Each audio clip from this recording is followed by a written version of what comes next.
Donc, pour cette dernière présentation, on va parler Ansible également. On va parler également d'automatisation, installation et configuration de plateformes Moodle. Donc cette fois, c'est des collègues de Sorbonne Université et qui vont nous présenter un peu ce qu'ils ont réalisé au niveau de leur centre d'accompagnement pédagogique Capsule. Donc il y a Cyril Selami qui est administrateur système et réseau. Il y a Victor da Silva Casero et Thomas Naudin qui sont tous deux ingénieurs en développement qui vont assurer la présentation. Ils travaillent tous activement depuis plusieurs années à la gestion des plateformes Moodle et au développement des plugins pour celles-ci et participent aussi à la conception et au développement d'outils pour l'accompagnement pédagogique. Victor, à toi. Ah, ouais. Bonjour à toutes et à tous. Alors j'ai pas préparé ma présentation orale et ça tombe bien parce que Didier a quasiment tout dit, mais c'est surtout que alors c'est une présentation qui va être assez courte, on a 15 minutes et je me rends compte que là au plus fort ça va être d'expliquer un peu notre implémentation, notre environnement, nos différences en fait. Je vais préparer le terrain sur les 7 premières minutes et puis mon binôme Thomas Naudin vous fera part du projet en lui-même Ansible. Donc c'est parti. À la fin de la présentation, vous aurez vu l'écosystème Moodle de Sorbonne Université, le Moodle à la faculté des sciences et ingénierie, le cycle de vie d'un Moodle chez nous, le projet Moodle Capsule et le futur du projet. Alors, je vais commencer par les remerciements parce que ça me semble super important. Les projets, oui, comptent, les gens comptent davantage.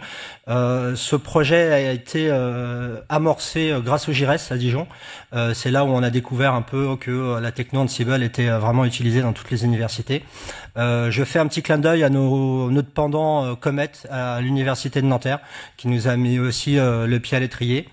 Voilà, un petit coucou à Karim que j'ai vu au Moodle Moot qui nous a parlé des plugins. On travaillait déjà sur une première version du projet et bah du coup il a débloqué des pistes. Donc voilà, c'était les petits remerciements.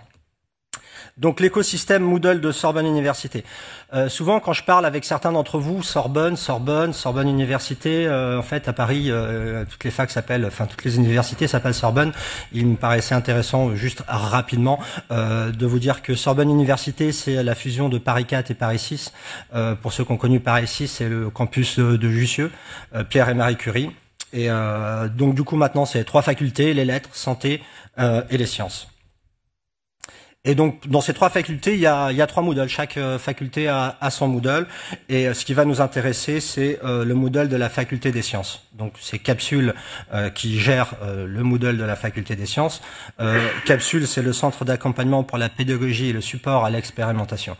Donc, une dotation, des ressources propres. On est une quarantaine de personnes à peu près. On a la chance d'avoir une dizaine d'ingénieurs pédagogiques donc qui nous permettent de faire les tests fonctionnels. Vous allez voir tout à l'heure dans la suite de la présentation. On pourrait résumer Capsule à un TIS 3.0 presque. Donc Moodle à Capsule, Moodle à la FSI de Sorbonne Université, c'est 21 000 comptes actifs, 2299 cours à peu près sur l'année 2023, une connexion moyenne jour de 10 000 étudiants. Donc notre architecture, très rapidement, on a du load balancing en entrée, on a 3 serveurs web, enfin on en a 4, il y en a un qui s'occupe des crons, qui exécute les scripts, mais on a pour une instance, vous allez voir ce que c'est qu'une instance, on a 3 serveurs web qui tournent en permanence, du réplica, donc c'est du MariaDB avec un Moodle Data qui est en NFS. Donc une instance. Considérons une instance comme une entité, donc on a notre serveur de Moodle de production, 4 serveurs web, 2 bases de données, on a le pré-production, c'est là-dessus que va être testé sur tous les plugins, les versions de plugins, le développement, et on a un autre Moodle formation. Le cycle de vie. Alors à la différence de tous les collègues, ce qui se passe, c'est que nous tous les ans, on réinstalle nos Moodle, on repart totalement de zéro. on repart totalement de zéro. On choisit la bonne version, donc on commence à étudier les versions qui vont bien et la compatibilité des plugins en janvier. Bon, là elle est approximative parce qu'on organise les Moodle Mood cette année, donc on n'est pas vraiment calqué sur cette roadmap, mais c'est comme ça que ça fonctionne. Étude des versions, disponibilité, compatibilité avec les plugins, installation et configuration. Là, c'est sur le Moodle Dev. Les tests techniques. Tests fonctionnels, là, c'est nos ingénieurs pédagogiques qui font vraiment tous les tests sur le Moodle pré-production. On déploie en mai. Donc, du coup, nous, on n'a pas de coupure entre les Moodle. On n'a pas de coupure parce que on est toujours sur le Moodle N et on garde toujours le Moodle N. Pourquoi ça passe tout seul? On garde toujours le Moodle N-1, c'est-à-dire que tous les ans, au mois de juin, on sort le Moodle, par exemple, le Moodle 2024. Là, cette année, le Moodle 2025. Et on garde le N-1. On a le N-2 qui, lui, par contre, est archivé. Donc, en totalité, c'est quoi? C'est une vingtaine de serveurs à installer tous les ans avec les Apache, les bases de données, les versions de Moodle, les plugins. Donc oui. Ça fait un peu mal aux mains. C'est là où on a commencé à travailler sur Ansible et l'automatisation du projet. Voilà, je vous laisse.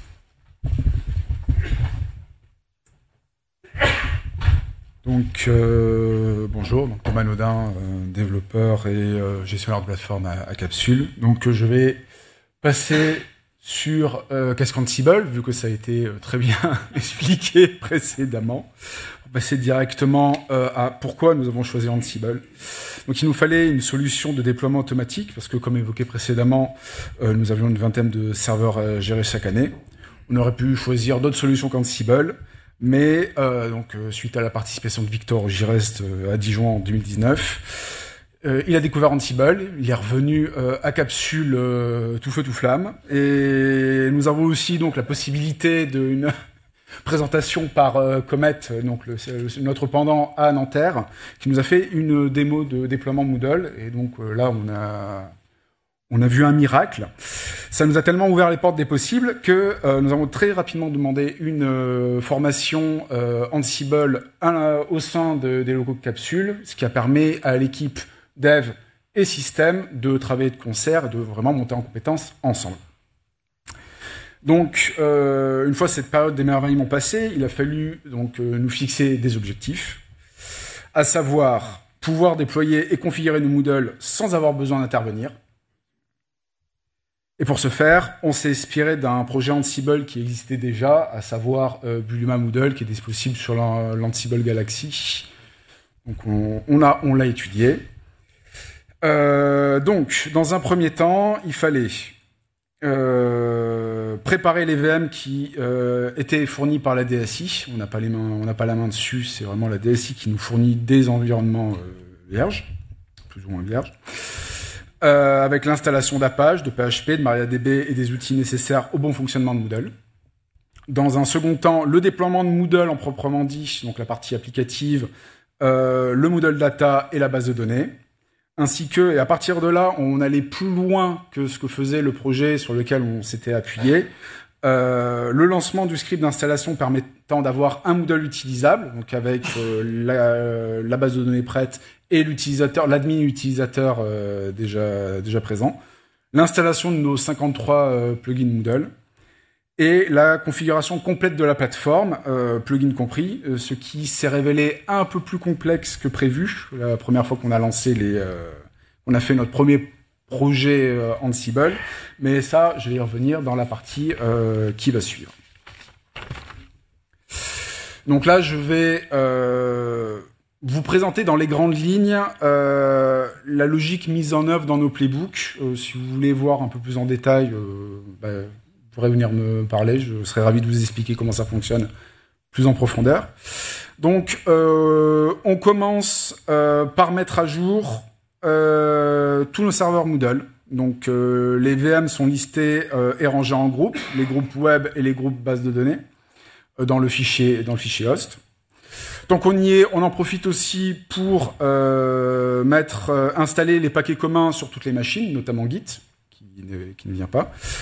Ces paquets à installer, il y a aussi HTOP, plein d'autres, sont listés dans un fichier qui est dans le dossier vars. Donc on a plusieurs fichiers de variables qui listent tout ça. Ensuite, on commence à faire le déploiement des paquets spécifiques suivant le type de VM. D'abord les VM web, ensuite les VM MariaDB. Une fois les VM préparés, on indique à nos VM d'aller récupérer le code de Moodle. Donc le code de Moodle, il est stocké donc sur ce qu'on a appelé le projet Moodle de l'année en cours, qui est un groupe guide qui est hébergé sur le GitLab de notre centre et qui possède donc le code Moodle et le code des plugins qui va être installé. L'avantage de ce groupe, c'est d'avoir une source unique, parce qu'avant on allait chercher sur Moodle, sur les Git, là au moins tout est au même endroit, et ça nous permet aussi de geler et d'avoir les mêmes versions des plugins et de Moodle sur tous nos environnements, parce que le déploiement de ces environnements peut se faire à plusieurs semaines, voire mois d'écart, en fonction de la livraison des VM par la DSI. Donc, une fois le dossier Moodle déployé, on termine la mise en place de l'environnement avec la création du Moodle Data et la création de la base de données. On peut lancer alors l'installation proprement dite de Moodle à partir du script d'installation qui est dans l'admin clean Moodle, donc install.php. On le lance uniquement sur la VM4 qui est référencée dans le fichier host comme étant une VM auxiliaire. C'est là-dessus qu'on va installer nos crons aussi, donc elle est déjà à part, elle est déjà listée à part. Ça permet au script qui va aller créer les tables, notamment en base de données, le script d'installation, de ne pas être en concurrence si on le lançait sur toutes les VM en même temps. C'était un point un problème qu'on avait rencontré, donc assez important. Donc, comme ça, éviter les accès concurrentiels à la BD. Ensuite, l'installation des plugins. Donc, c'est une phase très identique à la phase précédente, avec deux choses à préciser. L'ensemble des plugins à installer sont listés dans un fichier de variables. Donc, on a vraiment tous nos plugins qui sont listés.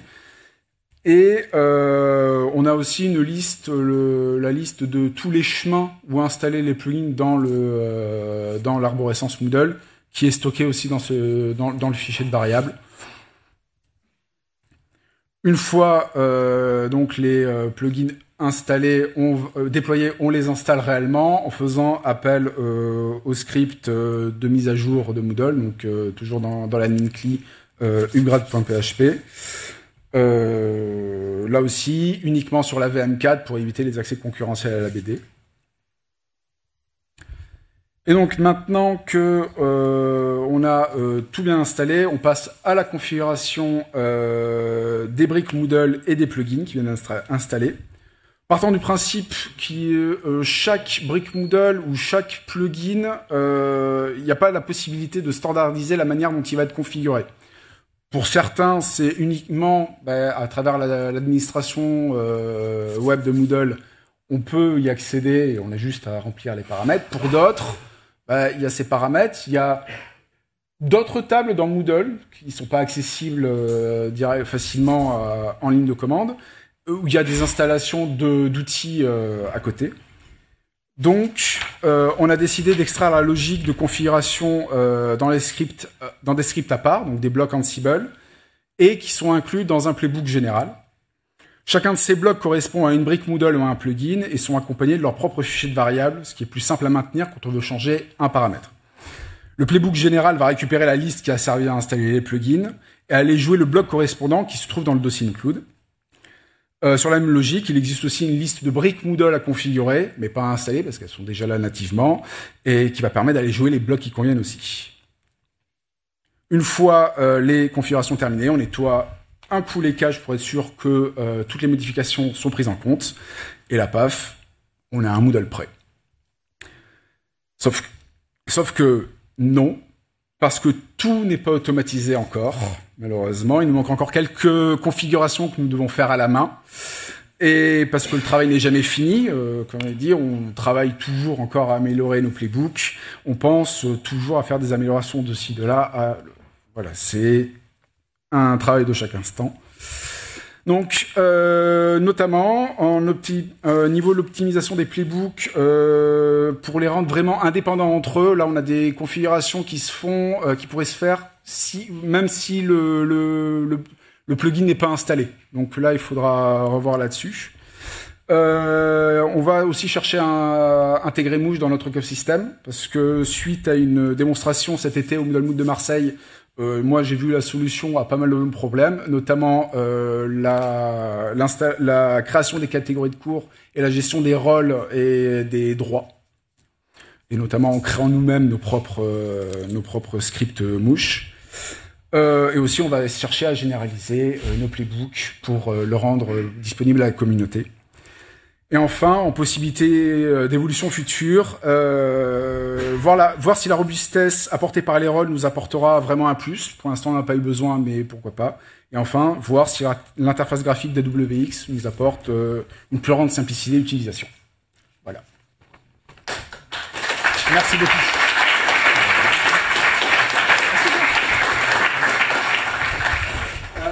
Juste un truc. Surtout, venez nous voir.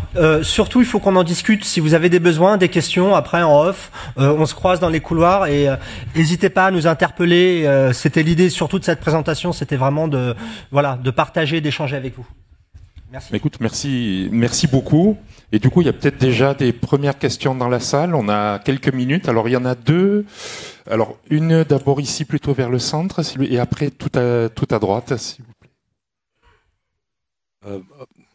Je sais jamais si on m'entend en fait. Christophe Gaborin, Institut Mines Télécom. J'ai pas bien compris le cycle de vie. Mettons que demain on nous dise voilà, il faut passer absolument en version Intel parce que sinon votre Moodle risque de se faire cyberattaquer ou voilà, il y a une grosse faille. Est-ce que vous envisagez de mettre à jour dans des versions mineures peut-être pendant les petites vacances et des versions majeures dans les grandes vacances ou il est figé pour l'année et full bar? C'est jamais. Pour l'instant, ça s'est jamais présenté. On n'a jamais eu de problème de. On entend là, c'est bon. Ça s'est jamais présenté, mais effectivement, on prévoit aussi de faire d'en cibler la mise à jour de nos Moodle parce que pour l'instant, ça se fait à la main. Notamment sur un de nos Moodle, le Moodle formation qui lui est pérenne d'année en année, on fait la mise à jour à la main pour l'instant. Ouais, ok. J'ai reçu une alerte lundi, je crois. Donc il faut passer en 4.5 parce que il y a 3 fixes de sécurité jugés sérieux sur la version 4.4. Merci. Tout à droite. Bonjour, William Seyer, moi je viens d'Épinal, l'ENSTIB, école d'ingénieurs. Le Ansible, vous utilisez en mode core. Ouais. Et donc vous parliez d'AWX, sinon c'est, il me semble, c'est AAP en fait de Red Hat, l'interface graphique pour passer en mode. Là pour l'instant c'est vraiment dans le futur. Très loin, on n'y est pas du tout encore. Et puis pour les rôles, c'est bien. Hein. C'était passer en mode rôle. On n'a vraiment pas encore bossé dessus. C'était vraiment. On a vu, on s'est dit tiens, à envisager, ce serait pas mal. Et sinon pour les rôles, c'est. Je vous encourage à passer. Oui, justement, parce que franchement, ça va vous faciliter la vie. J'aimerais bien échanger justement avec toi concernant les rôles parce que, après c'est peut-être de la méconnaissance, mais dans notre cas, nous, on n'y a pas vu un intérêt flagrant. Donc, on a des playbooks qui vont t'installer un Apache, qui vont t'installer la base de données, qui vont te faire les configurations qui vont bien. Pour nous, on perdait en visibilité en créant des rôles. L'idée, ce serait de donner nos playbooks après à d'autres facs clés en main s'ils le souhaitent, ou à des personnes qui ont un niveau de maîtrise Ansible un peu inférieur. Avec les rôles, c'est plus cible. Enfin, on a une meilleure maintenance. On échange après, ce sera avec plaisir. Et merci. Roland Ansible. Est-ce qu'il y a d'autres... Ah, une question ici au milieu.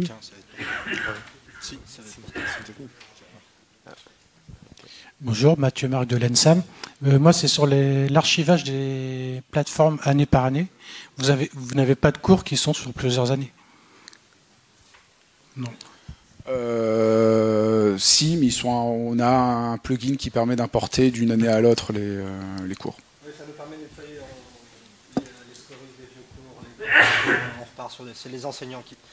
C'est les enseignants qui font le travail en fait. Ils exportent les cours, ils importent les cours dans le nouveau Moodle, dans le Moodle N. Ils récupèrent du N-1 et ils importent sur le Moodle N. Et donc du coup, nous, ça nous fait... on nettoie les cours fantômes. Ok. Une toute dernière question et on va terminer. Bonjour, Gilles Bonin-Vitacola, Lyon 1. Vous avez parlé tout à l'heure, je crois que c'est toi, de recettes fonctionnelles qui étaient faites par les ingénieurs pédagogiques sur les montées de version. Comment est-ce que vous organisez ça? En fait, nous on part sur on installe, on essaye de partir sur une version de Moodle LTS.